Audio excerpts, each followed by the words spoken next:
Salam God Lovers, mari pagi ini hampiri tahta kudus Tuhan. Bawa hidupmu, bawa hatimu untuk memuji memuliakan Tuhan.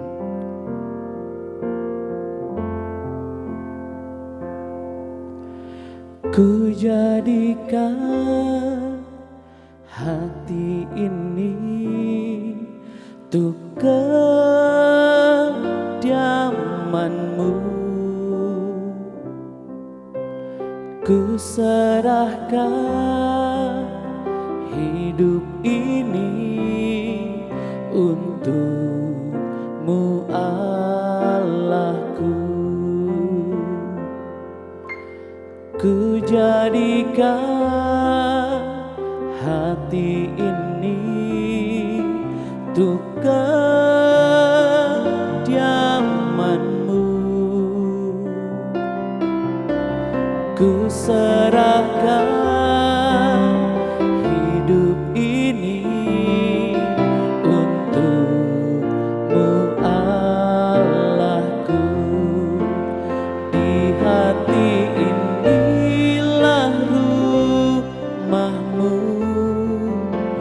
di hati inilah baitmu. Dimanapun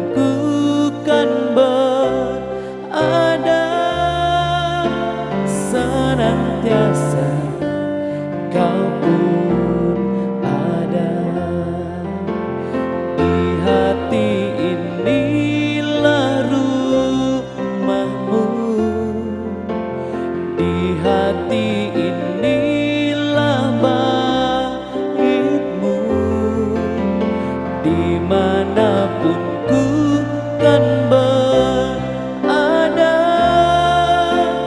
senantiasa kau pun ada.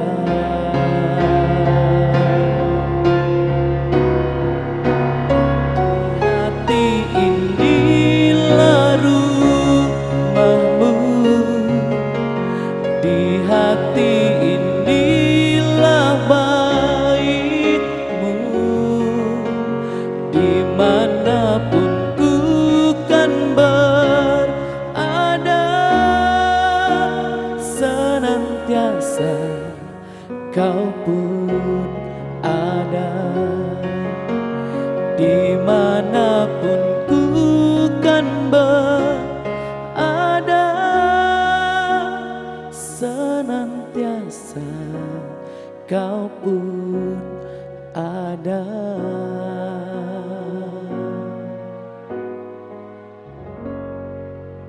Shalom Bapak Ibu semuanya, selamat datang kembali dalam program Words from Heaven. Hari ini kita masih belajar tentang kata higher perspective atau bagaimana bisa melihat hidup dari sudut pandangnya Tuhan. Dan hari ini kita masuk dalam pertemuan yang kedua. Saya sedikit review. Pertemuan yang pertama kita bicara tentang bagaimana Daud prosesnya berjumpa dengan Goliat dan tentara-tentara Israel pada saat dalam kitab 1 Samuel pasal 17. Prinsip yang pertama dikatakan bahwa Daud mengenal siapa Tuhannya. Nah, sekarang kita masuk prinsip yang kedua. Saya masih bacakan lagi terus di 1 Samuel 17 ayat 31 sampai 36 di bawahnya. Lalu dikatakan seperti ini. Terdengarlah kepada orang perkataan yang diucapkan oleh Daud itu. Lalu diberitahukanlah kepada Saul, dan Saul menyuruh memanggil dia. Berkatalah Daud kepada Saul, janganlah seseorang menjadi tawar hati karena dia. Hambamu ini akan pergi melawan orang Filistin itu. Tetapi Saul berkata kepada Daud, tidak mungkin engkau dapat menghadapi orang Filistin itu untuk melawan dia. Sebab engkau masih muda, sedang dia sejak dari masa mudanya telah menjadi prajurit. Tetapi Daud berkata kepada Saul, hambamu ini biasa menggembalakan kambing domba ayahnya. Apabila datang singa atau beruang yang menerkam seekor kawanan dombanya, maka aku mengejarnya, menghajarnya, dan melepaskan domba itu dari mulutnya. Kemudian apabila ia berdiri menyerang aku, maka aku menangkap janggutnya, lalu menghajarnya dan membunuhnya. Ayat 36 berkata, baik singa maupun beruang telah dihajar oleh hambamu ini, Dan orang Filistin yang tidak bersunat itu, ia akan sama seperti salah satu daripada binatang itu, karena ia telah mencemooh barisan daripada Allah yang hidup. Nah, kita tahu ceritanya pada saat itu adalah hampir tidak ada satupun tentara Israel yang berani berdiri menghadapi Goliat. Kira-kira hampir 40 hari lamanya. Bahkan kalau Bapak Ibu perhatikan beberapa pasal dan ayat sebelumnya, bahkan sampai Raja Saul, raja yang paling hebat di Israel pada hari itu, sampai mengeluarkan sayembara. Siapa yang dapat mengalahkan Goliat, pertama, hutang dihapuskan. Kedua, gak usah bayar pajak seumur hidup. Ketiga, hadiah utamanya adalah anak perempuan Raja Saul dijadikan istrinya. Wow, statusnya langsung berubah menjadi menantu raja, calon pewaris tahta yang berikutnya. Tidak ada hadiah yang lebih tinggi dari itu pada saat itu. Tapi tetap firman Tuhan bilang, selama 40 hari, ini saya coba gambarkan ya. Hari pertama Saul datang panggil pengawalnya. Pengawal, ada yang daftar enggak? Enggak ada Tuhan. Hari ke-38, pengawal, masa enggak ada yang daftar? Enggak ada Tuhan. Hari ke-39, pengawal, ada nggak yang daftar? Nggak ada. Hari ke-40 mungkin udah setengah-setengah semangat. Pengawal, ada yang daftar nggak? Tiba-tiba pengawal bilang, ada Tuhan. Akhirnya satu orang. Oh ya? Siapa? Panggil kemari langsung. Datanglah Daud, si anak muda ini. Lihat ya, waktu Saul lihat Daud, dia langsung bilang, kamu ini siapa? Saya anaknya Bapak Isai. Kamu ngelawan dia, saya siap lawan dia. Tahu Saul bilang apa? Saul bilang gini, gak mungkin kamu bisa lawan dia. Kamu masih kecil, sedangkan dia dari kecil udah jadi tentara. Bisa apa kamu? Punya pengalaman apa kamu? Sadar gak Bapak Ibu, kadang-kadang dalam hidup kita suka ada suara-suara yang datang dan mulai menyerang kita dari situ. Kamu mau sukses, lihat masa lalumu. Mana mungkin bisa. Seperti kayak ada suara-suara yang masuk dan berkata, kamu mau berhasil. Tanpa sadar itu suara mulai masuk, membuat kita makin merasa gak layak, makin merasa gak bisa, makin merasa gak berdaya, putus harapan, hilang asa, dan semuanya. Nah, kadang ada suara-suara yang berusaha hari itu menyerang. Sama seperti Saul meragukan Daud.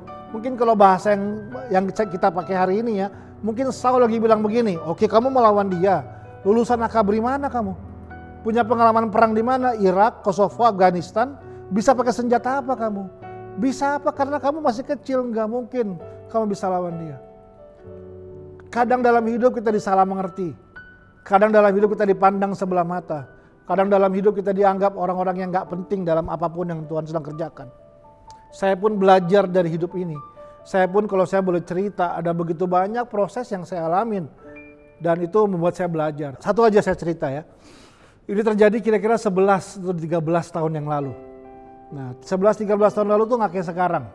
Tidak banyak pembicara anak muda yang dipercaya untuk berkhotbah di ibadah raya hari Minggu. Saya sudah berkhotbah hampir sekitar 15 tahun. Nah kira-kira 13 tahun yang lalu saya diundang di sebuah gereja. Saya pertama kali datang ke sana. Lalu saya datang kira-kira 15 menit sebelum ibadah mulai. Jadi masih sepi, tim musik lagi siap-siap. Nah Anda tahu ya kalau Anda datang ke ruang ibadah ya beberapa gereja di kursi paling depan tuh pasti ada yang ada mejanya, ada tisunya, ada tempat permen atau tempat taruh barang ya. Percayalah itu bukan kursi keramat, enggak ya. Itu bukan kalau mau urapannya beda duduklah di kursi itu, bukan. Itu cuma untuk menghormati pembicara tamu yang datang, itu aja. Ya sudah saya datang, saya duduk di situ, saya buka Alkitab saya.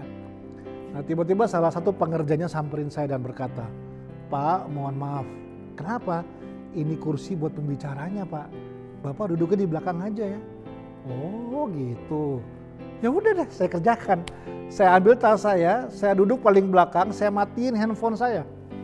Tahu dong kalau pemimpin pujian udah ulang referen 35 kali gitu ya. Diulang-ulang terus artinya begini, pembicaranya mana gitu ya.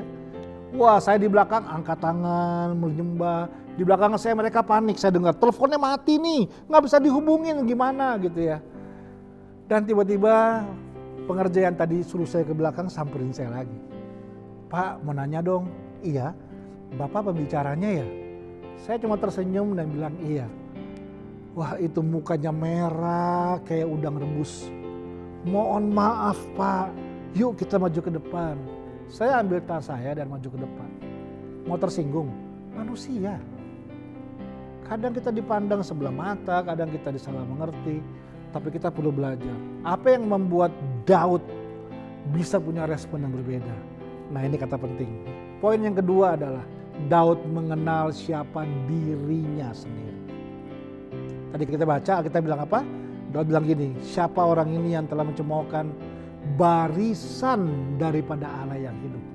Artinya Daud lagi bilang begini, saya bukan hanya punya Allah yang hidup, tapi saya adalah barisan daripada Allah yang hidup. Dia tahu siapa dirinya dia. Dia bukan dari barisan orang mati yang gak bisa apa-apa. Dia bukan dari barisan orang sakit hati dan kecewa. Dia adalah barisan daripada Allah yang hidup dalam kehidupannya. Prinsip yang kedua yang penting untuk bisa melihat perspektif yang berbeda. Sadarilah siapa diri kita. Kenalilah siapa diri kita. Waktu kita mengenal Tuhan, itu menjadi proyeksi untuk kita bisa mengenal siapa diri kita yang sesungguhnya.